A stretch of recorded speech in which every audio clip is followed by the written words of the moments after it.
Hello world, here I am again. Gosh, two videos in quick succession. I've done another photography video which I hope you like, and yeah, do look at it even if you're a hi-fi enthusiast and you don't like my other videos. But yeah, I think that one of the things about having a thriving YouTube channel, as it were, and I have got a wee bit of a thriving YouTube channel. I may not be Luke Birch or Davey Wavy and get thousands of video looks before I've even put the video up, but I do try. Oh, stop it. Stop going on. Shut up. Right. Okay, bitch. I had a request to do a hi-fi video. At the moment, sorry people, I am ill at the moment. I'm finding that very hard. Yeah, so yeah, anyway. So, ranking the Beatles albums. I started writing an article and then I kind of didn't because I just couldn't. Okay, I literally, even just typing something out, I just couldn't do it. So, yeah, here we go. Right, okay. So, I will read you what I wrote so far and then carry on via improvisation. Okay, I'll try not to go on for an hour, but if I do, then you'll just have to forgive me. Okay, right. Whilst considering this ranking, it's important for the reader or the viewer, as you are, to bear in mind that with very few exceptions, all of the Beatles' output could be ranked as number one equal. I've taken into account such unquantifiable attributes such as the warm and cuddly feeling I get when playing a Beatles album, and I do. Going off at a digression here, okay? At the moment, winter evenings, dark winter evenings are the time to play Rubber Soul, okay, and also Sergeant Pepper as well, just because that's when they were released. And if you try, especially if you live in the town, you'll get that feeling of what it was like, especially London. If you're in London and you're playing Rubber Soul at this time of night, you can get yourself into the space that they were in. It's lovely. Carry on. In this regard, it should be understood that reverb and space are instruments in themselves which contribute to the listener's mood. And yes, you should. Okay. Also, the approximate number of times the Beatles record has graced my turntable will also be taken into consideration. Not included here is the Magical Mystery Tour LP, which in the UK was a retrospective compilation released in 1976, and the EP is no longer available. It would sit in between Yellow Submarine and Help in my rankings were it included. So, without further ado, number 12. Let It Be. There's always has to be one album in last place, and sadly for me this is it. This recording was made amidst lots of bad feeling amongst the Fab Four, so much so that Billy Preston was brought in on keyboards to lighten the mood of some of the sessions. I feel the bickering and acrimony shows up too much, and none of the sleeve hype about a new phase Beatles album can disguise that fact. Although there are no bad songs on here as such, it lacks the cohesion and togetherness of other recordings, and Don't Let Me Down should definitely have been included. 11. Yellow Submarine. Again, not a bad album as such, but there is a feeling that the Beatles' choice of new material was merely intended to caricature the Sgt. Pepper formula. So we have animal noises during the fade out of Hey Bulldog and George's dirge, and I'm afraid, sorry George, it is, even though you're my favourite Beatle, only a northern song, which by way of the droning bass line mimics Within You Without You. And just what is Altogether now about? Surely Paul's only major new contribution to the album ought to have been something a little less twee.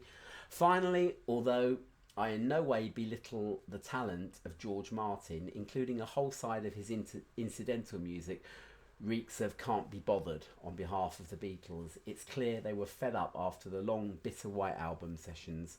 So if there was a bad album by the Beatles where they simply regurgitated the same old, for me, this is it. Okay, number 10 would be Help.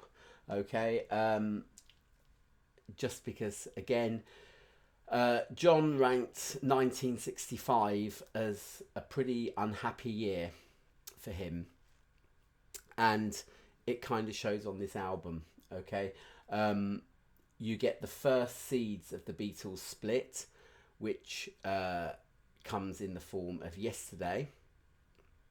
Now, there was a time when Paul agreed or wanted to have the rest of the Beatles on Yesterday, came into George Martin with this song, Yesterday, da da da, all my troubles seem so far away, da da da, and George said just stick a string orchestra on it and be done with it. Well, he didn't quite say it like that. It's lovely with strings on it, and then the rest of the Beatles got left out, and it kind of, because again, you know, the most covered Beatles song, and oh, isn't it lovely, da da da da, and kind of John then got pushed out. Also, by this time, now it's 1965, the ugly head of acid came into the equation. Now, John and George, I think, were the first to experience it. The story goes that they'd been to a party, a dinner party, and during the last coffees,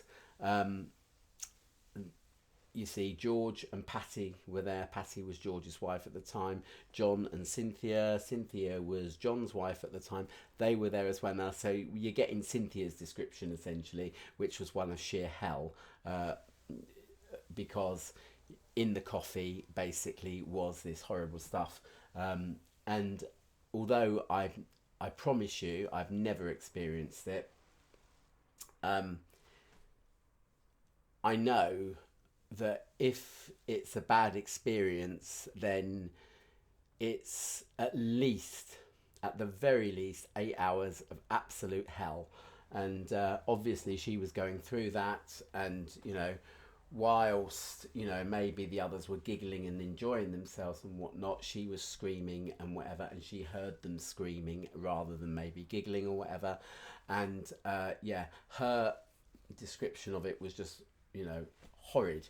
Okay, so there's your proviso and whatnot. And you know, for me, you know, I don't judge people, and you know, I certainly recognize the need to be compassionate rather than jailing people that that do drugs and whatnot. Okay, this was the start of John's downfall.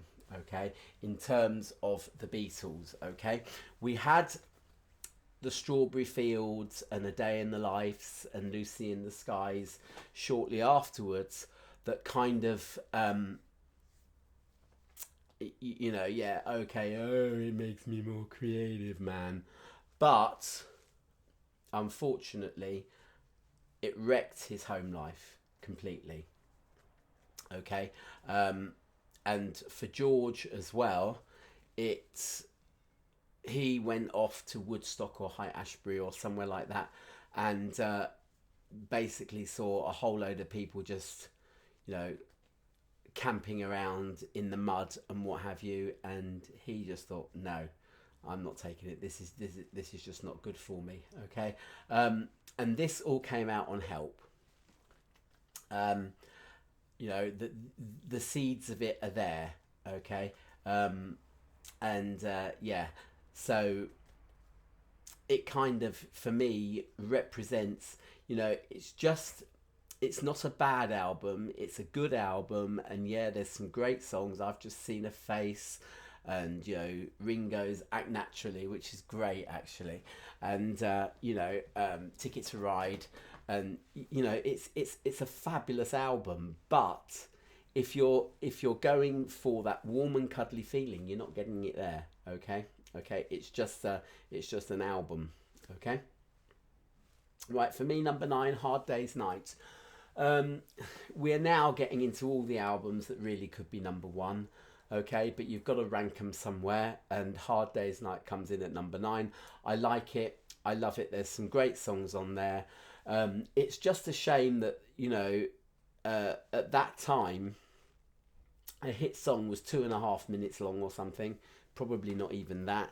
And so they couldn't extend their work, okay? But the stereo mix, although yes, I think the mono mixes of those early albums are probably the best in terms of the power and in terms of, you know, having a band playing in front of you, the stereo mix of Hard Day's Night is actually really nice. And there's a moment where, and I'll leave you to find it for yourself, but there's a moment where John, playing his 12-string acoustic guitar, standing there and just playing it to you, and it's great. Okay, so yeah, Hard Day's Night, love it. Okay, number 8, Please Please Me. Now I love Please Please Me. Again, you see these are all #1 albums really. Okay, but number 8, sadly, has to be Please Please Me. Again, probably for the same reasons as Hard Day's Night. You can just have that album drifting past you in a minute, but there's, you know, in terms of this reverb business about it being an instrument in itself, the Beatles, well, George Martin really probably recorded this, well, not probably, definitely, because the Beatles had no say in what was going on at this time because it was their first album, for EMI at any rate. But there's this beautiful acoustic going on, okay, and in a way, you know, there's, you know, the high-pitched voices, ooh, and Anna go with him and stuff like that. And it's such a gorgeous acoustic. It reminds you of Roy Orbison, and, you know, just all those, you know, really great albums. And that acoustic is almost haunting, okay? Even though it was, you know, wow, we're you know, we're just out of the cavern, and, you know, isn't it wow, and, you know, ha, and squeeze, and, you know, and crying and pulling your hair out and whatnot. But it's just a beautiful acoustic, and that is probably more than anything what makes it such a nice album to listen to. Okay, number 7 is Beatles for Sale. Beatles for Sale critically also usually gets a panning from people. It shouldn't do. It's a lovely album. This happened once before. I came to your door, no reply. And those are the first lines of that album. And it's beautiful. It's brilliant, okay? And we've got Mr. Moonlight on there, and their cover of Rock and Roll Music, which is fabulous. And, you know, considering that they had to just play it, they didn't do what I do, record 8 bars, if I'm lucky, of an instrument, go back, tart it up, play it again, whatever, do the next bit, try and conceal the edit between this bit and that bit, which is what I do. They actually played that album, okay? They were using 4 tracks by that time, which meant that they could overdub if they wanted to, but you know, George Martin was always very aware that, you know, if you play a bit, do another track, do another track, do another track, copy it across to something else, bring it back, do another 2 tracks, and so on and so on. You're building up hiss, and losing the quality all the time. And you know, it's a very immediate album.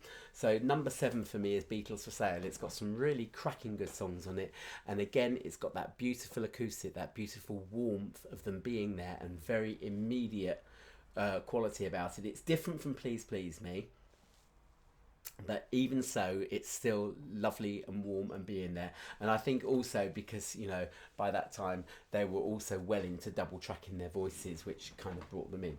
Okay, number 6 is Sgt. Pepper's Lonely Hearts Club Band. You know, again, I have to say, they're all #1 albums, and, you know, some have to come lower down the rankings than others. There are better Beatles albums for me, okay? And again, this is just purely for me. It's just what I like, and not necessarily, you know, yeah, oh, I remember where I was when I played Sgt. Pepper for the first time. Well, actually, probably no, you don't, because you're probably stoned out of your mind. But yeah, you know, Sergeant Pepper for me, I do remember where I was. I do remember the first time I heard it, and it was 1982. Okay, I had my little mono suitcase record player, and I took myself well away from anybody else, right up into the top of our house, which we had at the time, and just sat there with my mono record player and played it, and I was enthralled, and I played it over and over and over and over again. There is something, you know, especially I mentioned Good Morning earlier, and Good Morning is such a fabulous track. And there's something around, you know, people running round, it's 5 o'clock. And, you know, at the time when I first heard this, you know, it was dark, it was winter, you know, I could imagine the people in the shops running round everywhere. And, you know, for me, it just, you know, as a 14-year-old boy, as I was when I first heard this album, you know, and now I'm nearly 50. It's just an incredible album, and it's just an incredible experience. But yeah, for me, I play Sergeant Pepper. I love it, and I prefer the mono mix to the stereo mix. I prefer the mono mix, like in the 80s. I prefer the 12-inch. No, the mono mix is powerful, and yes, there are different effects there.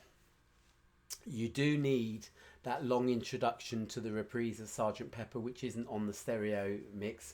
Even if you're only anomaly spotting, try and work out what they're saying there. But yeah, it's brilliant. Okay, and just listen to it. Yeah, just for me, you know, the reason why, you know, another reason why, again, it's number 6 is because basically, you know, I've heard part of that Blue Album's problem, the 67 to 70, is that they include most of the side of Sergeant Pepper, which means basically you've heard it over and over and over and over again. And you know, you need to listen to the Fixing a Holes and the Being for the Benefit of Mr. Kites, She's Leaving Home. It's a gorgeous recording. I know that George was really kind of embarrassed that he'd not done the string arrangement for that and was put out by it, but you know, he still recorded it absolutely gorgeusly. And yeah, you know, you can say, oh right, yeah, we're in the age of digital recording and whatnot. Yes, we are, but you know, there is just something to be said for a good recording, regardless of how it was recorded, and it's just absolutely stunning. Okay, so now, you know, we're getting to the superlatives. Okay, we're into the top 5 now. For me, number 5, oh sorry, that's 10. Number 5 is With the Beatles. With the Beatles, for me, I just play it over and over and over and over again. There's something about the campness of that album which appeals to my nature. Okay, a lot of the songs that the Beatles really liked in those days were the girl band songs. Okay, and so there you go, you see, The Devil in His Heart, which is what it was, and suddenly you've got George, who's being a little bit fey. Yes, of course they have to change him to her because it was the 60s, and you know, it's just so camp, the idea of With the Beatles. By the time I was that age and kind of discovering myself as a person, you know, I thought, oh God, this is just going to be very aggressive and macho, and actually it really isn't. It's as camp as Christmas, and it really is well worth a listen, and to listen to it in the intent that it actually was. Okay, all right. There is no way that had they written Devil in Her Heart, that they would have had George answering the Beatles in that way. You know, she's got the devil in her heart, and he's, oh no, she would not deceive. It's just hilarious. So, you know, there's, you know, I say camp, but I mean, you know, there's this funny side to it as well. Okay, and you know, it's great. And you know, if you're talking about, yeah, you know, they would never have written that in the 60s in the reviews and whatnot, you know, but I'm sure the intent was there. I'm sure the intent was there. And if you were to talk to Paul McCartney about it now, I'm sure he would probably agree. You know, it's Campus Christmas and it's brilliant. Okay, right, the next one is, this is number 4. Okay, this is the White Album by the Beatles. Okay, now again, for again, these purposes of reverb and stuff like that. Now I've done a whole review, you know, talking for blinking hours on end on here, so you know, go and find it. But you know, there's this sense, although the Beatles were splitting, and there is that sadness about it, it's as Paul Weller said, you know, in 1983, I'm only sad in a natural way. I enjoy sometimes feeling this way. Okay, and yet there was a whole load of crap going on within the Beatles. There's I think Jeff Emerick, or one of the Beatles engineers, described at the time a scene where Paul and the others were happily recording away. John walked in, the atmosphere tensed up basically because they were all annoyed about Yoko. I've not got a problem with Yoko, but you know, they obviously had at the time, you know, depending on who you listen to as well. But and then off they go again, and then suddenly whew, and the atmosphere dies down again. But all of that tension on that album suddenly makes a brilliant album to listen to. It's absolutely exhilarating to listen to. And you know, people will say, oh, you know, number 9, number 9, number 9, number 9, and number 9. But listen to it.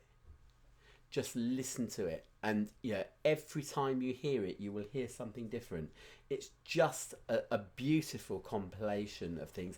And what it does is it takes all of the you know, oh, we had to get Eric Clapton in here because, you know, George couldn't bear being with the other Beatles without someone to back him up and be his mate kind of thing, because it was all getting so bad, and Ringo was leaving the band and everything, so Paul had to play the drums on back in the USSR. And you know, you've got all of this this tension there, and then you've really got it, because by the penultimate track, and you have to listen, you have to go all the way through this album and experience it. Don't put it on while you're doing the ironing. Sit on the settee and stare at the speakers while they're playing, okay?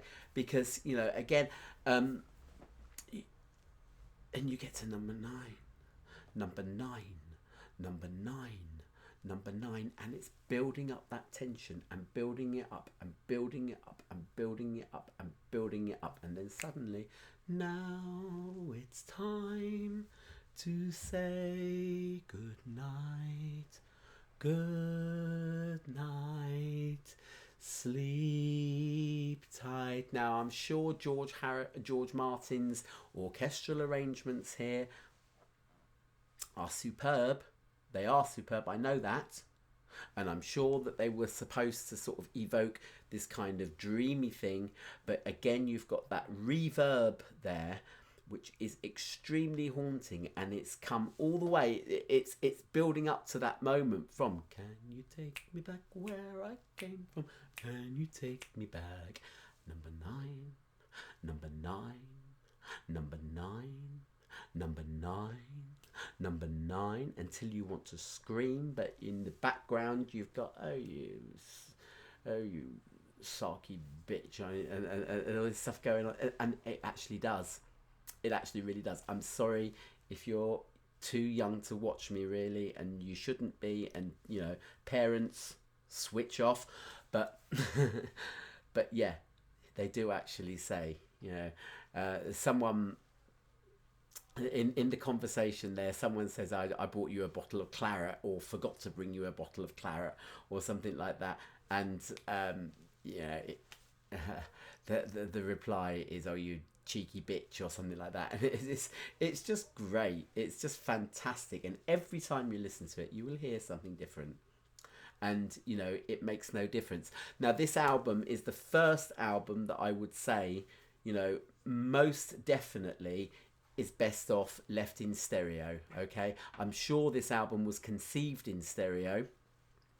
The Americans were having none of the mono by that time, and I think, you know, considering that, you know, that was a huge part of their market, and also considering that by this time, you know, the Americans had given up that stupid idea of releasing everything, you know, in a completely different order and completely different album titles to what the rest of the world were getting. It was, you know, absolute rubbish idea, you know, and it was only a financial decision. But by Sgt. Pepper, the Americans released the songs in the proper order with the right amount of tracks. Okay, so the White Album here is just, you know, for the Americans who needed stereo because they were having none of the monos anymore and didn't really want a fake stereo either. You've got a stereo album, and it's beautifully well mastered. Okay, the mono album is still nice. There are some major differences there. Don't Pass Me By is a lot faster. Helter Skelter is a lot shorter, and doesn't have the I've Got Blisters shout at the end. And there are numerous other differences there. The aeroplanes on Back in the USSR, and bits on While My Guitar Gently Weeps are slightly different, and, you know, and everything else. And it does make for a very interesting listen. And if you've only ever heard the stereo, listening to the mono is quite weird. But yeah, and while we're still on the White Album, and I know I've now been bleating for over half an hour, and I'll try and shut up, but while we are on the White Album, listen to Long Long Long. Okay, and if anything about, you know, the reverb is as much as an instrument as everything else, it's that song, because it's that makes it so haunting and so beautiful.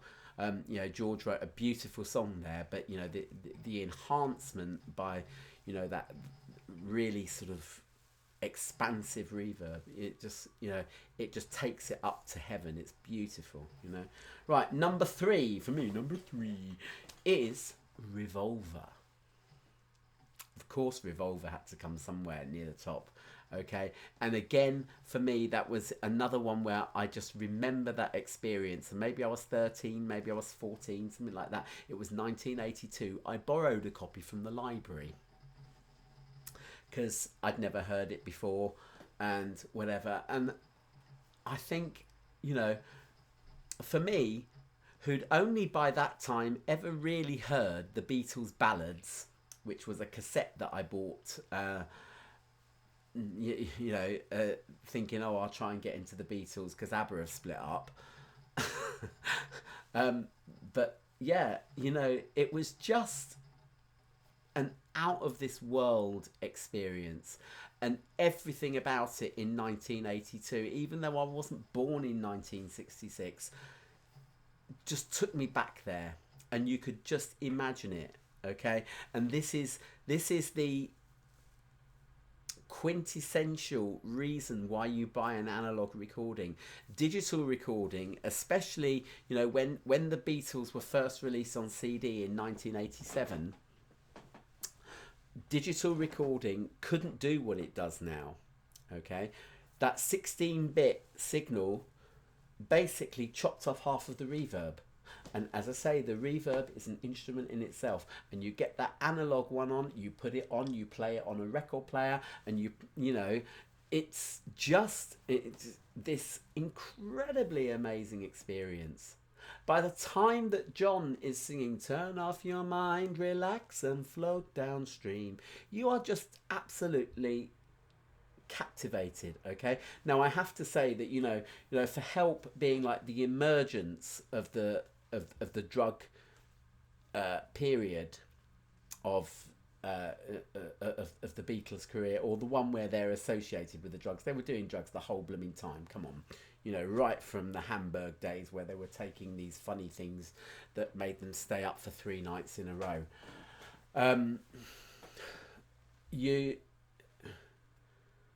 Yes, there is that experience, but here, right, through Revolver and Sergeant Pepper, and I would say it's only 2 albums where that kind of, where the drugs kind of drew the Beatles together and brought out, you know, this kind of really creative thing. Okay, because everything else, as I say, Yellow Submarine, and if I was going to put Magical Mystery Tour in, I'd put it, you know, in the same kind of bracket. It's just, you know, rehashing the same old because it was popular. Okay, and you know, they just, you know, by Yellow Submarine, they were just taking, you know, picking up what was in the wastebasket and thinking, you know, well, is there any mileage in that? You know, George recorded only a Northern song. Now, yeah, George complained that, you know, he had to record, you know, 15 Beatles songs for every one of his own. But, you know, even he, I'm sure, would agree that only a Northern song was picked up out of the bin and, you know, whatever, you know, and it's just, you know, it's good because they're good musicians, but it isn't their best. Okay, and you get that sense. You don't get that with Revolver.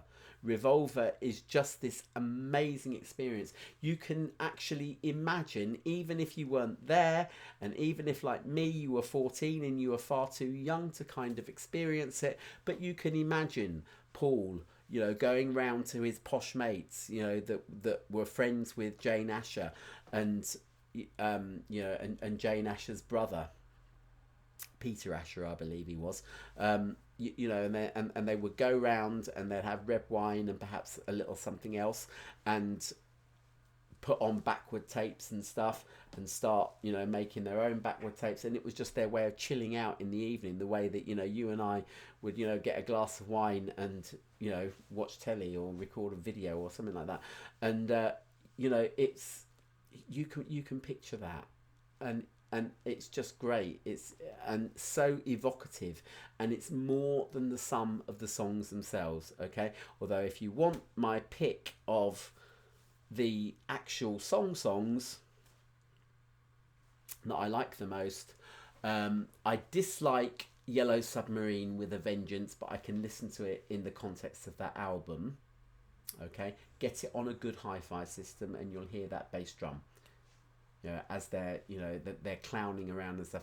You need to look at Mark Lewisham's, he did an album, a book about the studio recording sessions, which again I've forgotten the exact title of, but yeah, it's probably out of print now, but try and find it. Mark Lewison, Lewisohn, okay, because he describes in there what was going on during that session, and it really is, you know, they were just having a great time recording it, but that big boomy bass drum, boom boom boom boom, it's just amazing to listen to. And while we're on Yellow Submarine, and there are anomalies on Yellow Submarine galore, the biggest anomaly is that originally, and the band begins to play, and then suddenly they're playing da da da da da da da da, and afterwards they thought, oh, wouldn't we best get a brass band in there to play? Okay, so then, oh, what would the brass band play? Da da da da da da da da da. But that is a different set of chords to da da da da da da da da. But rather than chop out the da da da da da da da and play the actual chords that da da da da actually is, they just left in a yellow submarine. So you can hear this tension going on between the brass band, which is, you know, deliberately overdubbed so that it kind of obscures what's going on in the bass, but in the rhythm section. But it is essentially the wrong chords being played against the band session, okay, and it creates tension there, okay. Right, enough of Revolver, just go and listen to it, it's fabulous, okay, and if you've heard it 1,000 times, play it again, okay. Right, number 2 for me is Rubber Soul. Number 2, Rubber Soul, okay. Rubber Soul, again, my first experience of Rubber Soul was, I remember exactly when I bought this. Again, I just bought a ZX81 computer. So again, I was about 14, okay? I was, you know, I spent age 14 to 18 heavily influenced by cassettes because, you know, they're far more convenient than records. I was fed up with records getting left around everywhere and getting scratched and God knows what. And I was fed up with my mono record player. So, you know, I was heavily into cassettes by that time, and I bought Rubber Soul. Now, really, Andy Hall, you should make a video about Beatles cassettes, because I bet you've got hundreds of them. And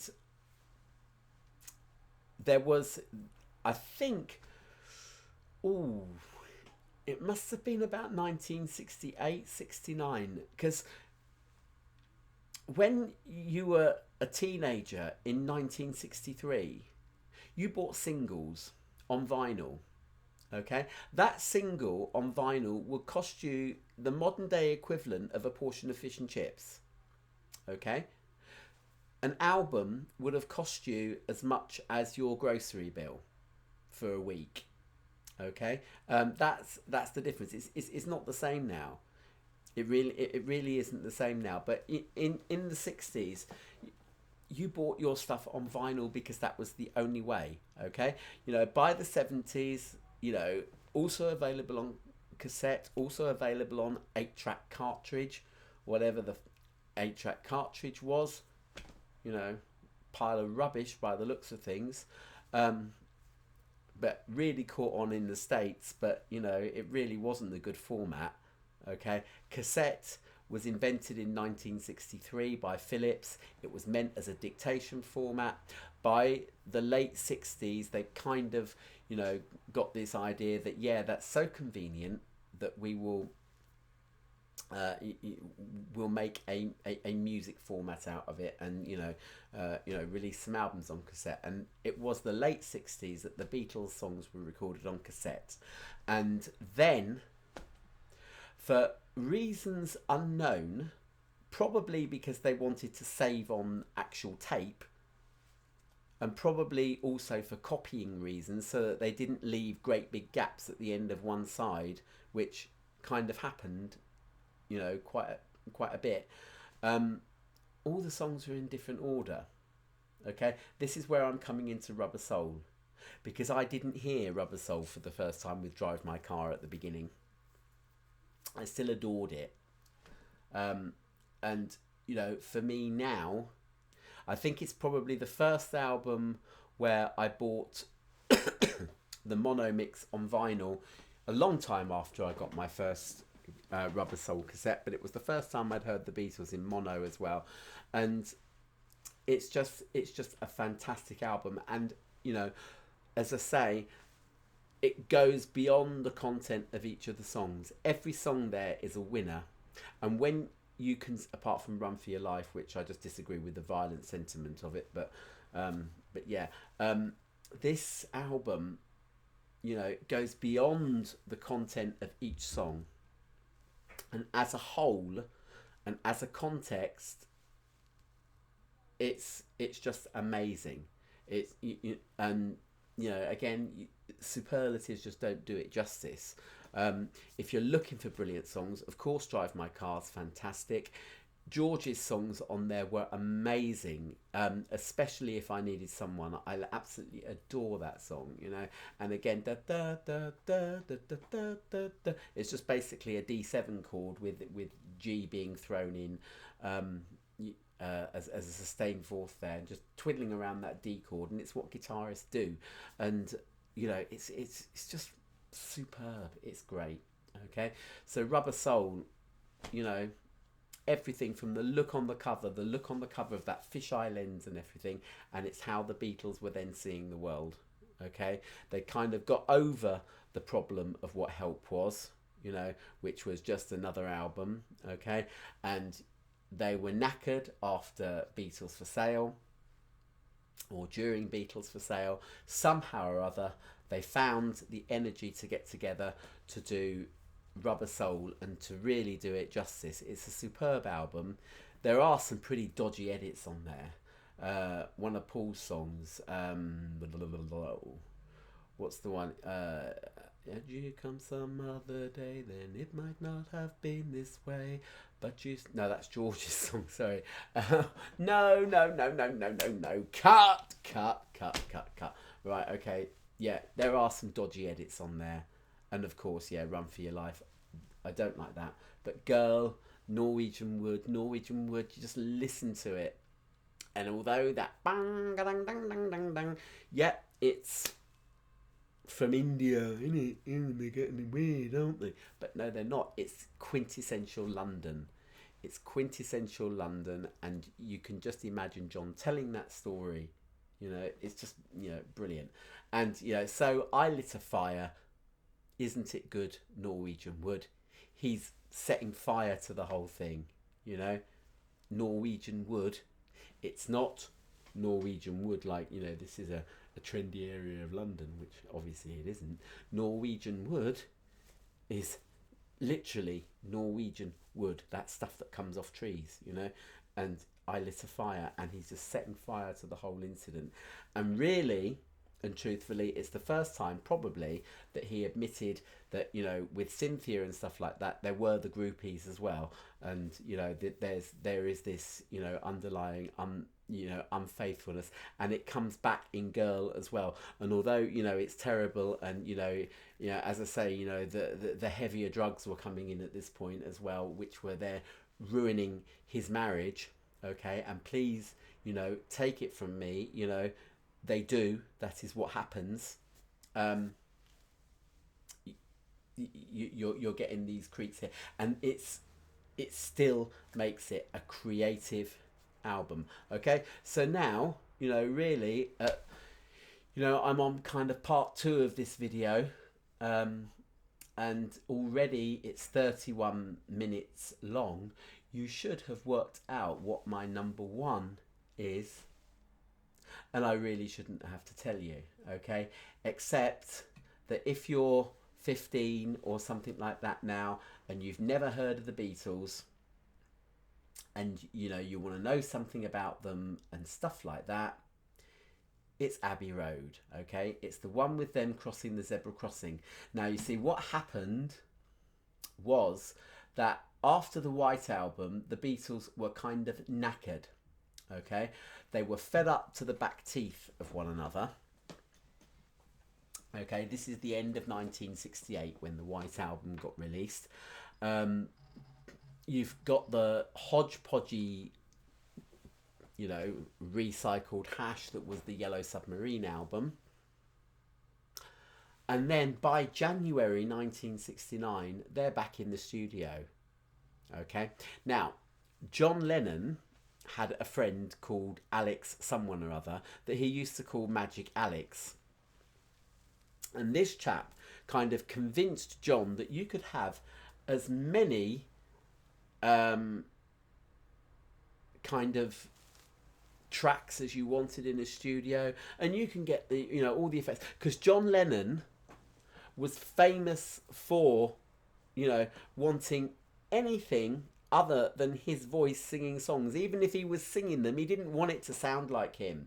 For Tomorrow Never Knows, on the Revolver album from '66, he wanted to be suspended in midair from the studio and being swung round while the microphone was in the same place. You know, that's how way out he was at that time. Okay, it's bonkers, it's bananas. Okay, but, you know, from bonkers and bananas ideas come real creativity. So, you know, don't, you know, what an idiot. Okay, because, you know, it's not like me, or, you know, someone like Lady Gaga, or, you know, dead mouse or something like that, sitting in a bedroom going and getting the beats. You know, this is real creativity. This is because you haven't got that computer there that can sit there and make any noise you want, or that synthesizer that can do the same and somehow manage to stay in tune. This is, you know, you haven't got that. You've got a studio, okay? And so, you know, you've got Magic Alex there convincing John Lennon that anything at all was possible, okay? And he kind of cobbled them together a studio, okay? This studio was not Abbey Road Studios, where Abbey Road, you know, where the Beatles were comfortable recording, where you've got all the beautiful engineers and stuff like that. You've got Phil Spector was only brought in, you know, towards the end, but you've got them sitting there and they've got this concept, and this concept is, let's, you know, do everything as we used to do, you know, like with Please Please Me, and we just played it, and if it wasn't right we erased it and we did it again, you know, no overdubs, da-di-da-di-da, let's just play like a band like we were used to. You know, there were also kind of loads of other weird projects that they were throwing ideas into, like going abroad and doing it all on a cruise ship and stuff like that, and it didn't work, and they just argued the back teeth of each other. And of course I'm talking about the Let It Be album, January 1969, and you know, abruptly, you know, the whole thing was just shelved, and, you know, because they just couldn't stand the sight of one another. And this studio that Magic Alex has supposedly put together didn't work. It was rubbish, and, you know, it was freezing cold. Hence, they're sitting there, and you can see it in the Let It Be film. They're sitting there in their coats, you know, because they're absolutely freezing, you know. And so, you know, you just, you know, that's why Let It Be for me is number 12, okay? Let It Be. And then a few months later, because the actual song Let It Be is actually a dream that Paul had about his mother, okay? It's not, as, you know, some of the more evangelical side of the Christians that hate the Roman Catholics would say, oh, about Mary, and therefore, you know, it's therefore a kind of devil worship because, you know, and this is the way that some of them are, okay? I'm so sorry if you're a Christian or whatever. I am a very firm believer in God, okay? But I can recognise the loony aspect of human beings trying to worship God, and yeah, that was a you know, another loopy loo idea. And he's had all kinds of abuse from, you know, fervent religious believers, basically because he sings about Mother Mary, but that's because his mummy's name was Mary. His mummy died when he was 14 years old. Okay, so he, you know, inside him is holding this grief. Okay, he's now at a point where the Beatles are on this verge of splitting up, and he has a dream, and in that dream his mum is consoling him, trying to make him feel better. Okay, and then suddenly the whole thing makes sense. Okay, great. But Paul kind of says, look, you know, we can't end like this. We can't end with this cold studio where nothing works and everything that we're putting out is substandard to us. You know, John, at the end of the day, you know, when it was all over and everything, said, "Let it be" was us with our trousers off. That's how it was, and so if it wasn't going to end like that, Paul somehow or other managed to say, look, when we play music and we don't argue about money or women, then we're fine, okay? Because it wasn't just Yoko in there as well. George and Ringo were having affairs, and yeah, I don't want to say too much about that because there might be children watching, says he wryly. So, you know, there was this great argument, but when we play music, it's fantastic together, Okay. Now, as I said, in the Yellow Submarine era, which is following very heavily on the, you've got this White Album, Yellow Submarine, horrible Let It Be sessions, and then a couple of months after that, you've got the Abbey Road sessions. Okay, they've got tons of songs that they're either working on or whatever.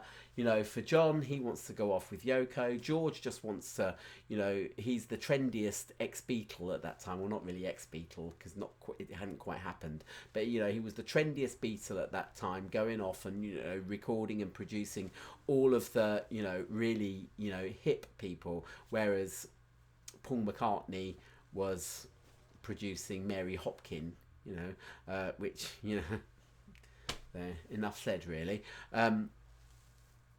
And so it's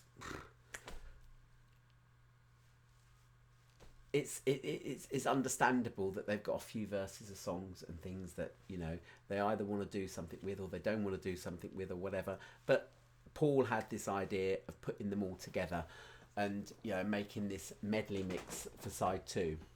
Okay. Again, if you bought the original cassette, the songs were in the wrong order, but you still had that medley together. In fact, really, the only thing that was different is essentially that Come Together was the beginning of side 2, and Here Comes the Sun was the beginning of side 1 if you bought the original cassette.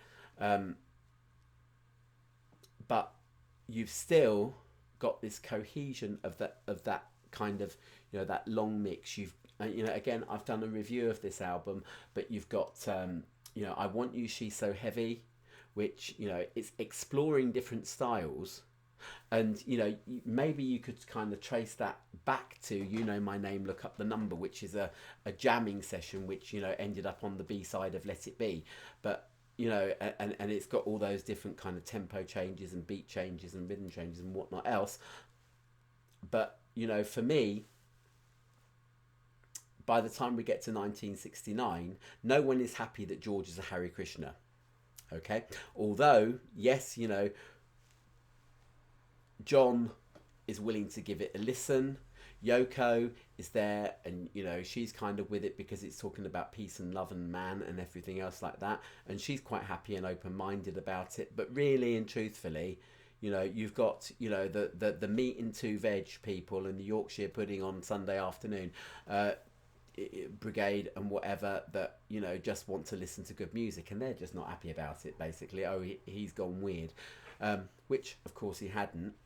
But the Hare Krishna music was very much this kind of start out slow, explore the rhythmic patterns, go into a different beat, go into there, go into that one, but we're not just singing any old verse or whatever. There is this repetitive business of the chanting, whatever chanting they're doing, and there's the call and response idea and everything. We haven't got I want you, which is what you would have if it was Hare Krishna music, and what Paul incidentally did not want in Hey Jude. Hey Jude, and George wanted to go doo, doo, on his guitar, and Paul did not want that. Yeah, you got so you have got this tension there. Although it was great. Ringo was into country and western. John was into all his kind of activism stuff. Paul was into his Mary Hopkins and You Gave Me the Answer. Not You Gave Me the Answer. What's that other one? Honey Pie, whatever. That's all 1920s and pastiche. And When I'm 64, and it's just music, and it's just like my dad. Wacky, fab whacker thing. George was into his Hare Krishna. John, in I Want You, She's So Heavy, I believe, was kind of satirizing that kind of music, basically, just by its kind of I want you, boom, boom, boom. I want you so bad, boom, boom, boom, boom. Okay, and those beats there are Indian beats. Okay, although yes, you could probably work out that it all fits into a nice 4/4. John had this bizarre sense of rhythm.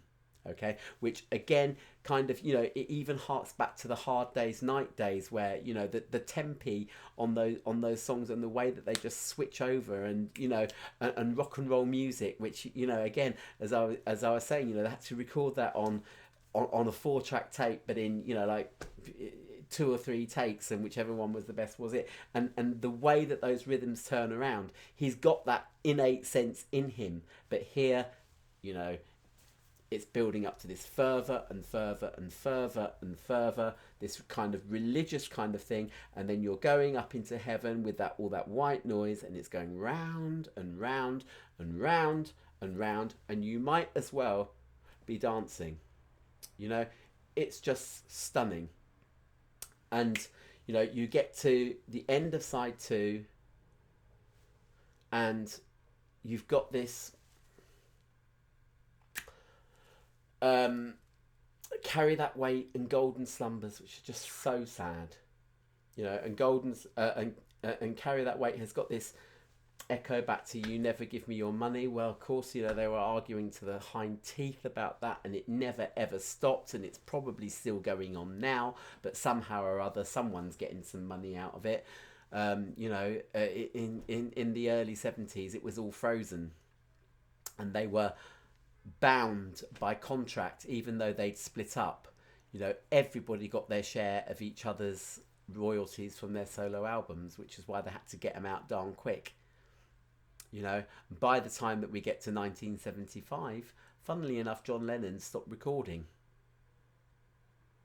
because John Lennon probably by that time was fed up with having to share out his royalties with the rest of the others. And funnily enough, in 1975, John Lennon's album was Rock and Roll Music, which was a covers album. So no, George, Ringo and Paul, got nary a penny from it. Okay, they were all very helpful to one another during those years, because they had to somehow get themselves out of this contract. So you did get Paul giving away songs to George or Ringo. You got George playing on John's albums, because that's the way John worked. And if there was a solo that he knew George would be able to play, and that it would be better than any of his other musicians, then he suddenly like, George, come in. And yes, there was that kind of still beneath all the squabbling and everything, they were mates. Okay, Paul was the one that walked away. And in the end, the love you take is equal to the love you make. And suddenly, George has that final say, because George is the thoughtful one. He's the quiet one, as they always said. And he's the thoughtful one, and suddenly he comes up with the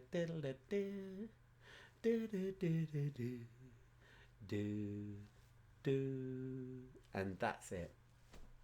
That's it.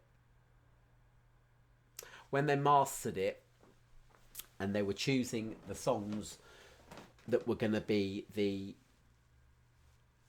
sort of patching together melody, there was a song that they thought, oh, that's not really going to work with it.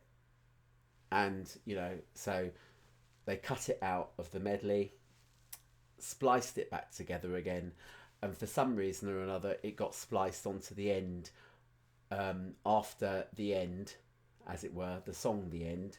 Okay, they spliced in Her Majesty, thinking, we don't want that, and then suddenly those tapes got sent off to be cut, and Her Majesty was left on there by accident, and so hence it's a bonus track on there. You can hear the fact that the beginning of the song, I think it came after Me, Mr. Mustard, but the first beat of that song is the end of the last bit. It's been chopped out of the medley because it wasn't wanted. It was a scrap. It was a throwaway. Somehow or other, it ended up on that album. Okay, right now I have bleated on forever and ever and ever. Amen. This is going to be over an hour by the time that I put it together. I've even had a loo break. Okay, so yeah, it's going on forever. I hope that what I'm saying to you is making you enthusiastic about the Beatles. Okay, and if you're enthusiastic about the Beatles, it's because there were real people that were, you know, putting their energy into making the music, and they are iconic. Okay, they are iconic because they came along at a time at the end of the Second World War. You know, that's when they were born, and so they lived through kind of the rebuilding of Britain, and and their circumstances and everything, and it was a desperately sad time. You know, forget all the images of street parties and everything because the war was over.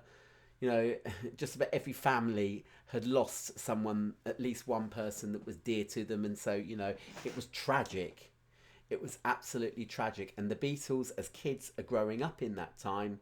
They're getting to the 60s where, you know, they're kind of, you know, doing what teenagers do, and, you know, rebelling, perhaps not necessarily playing the music. You know, as John's aunt Mimi would say, Elvis Presley's all very well, dear, but we don't want him for breakfast, dinner and tea.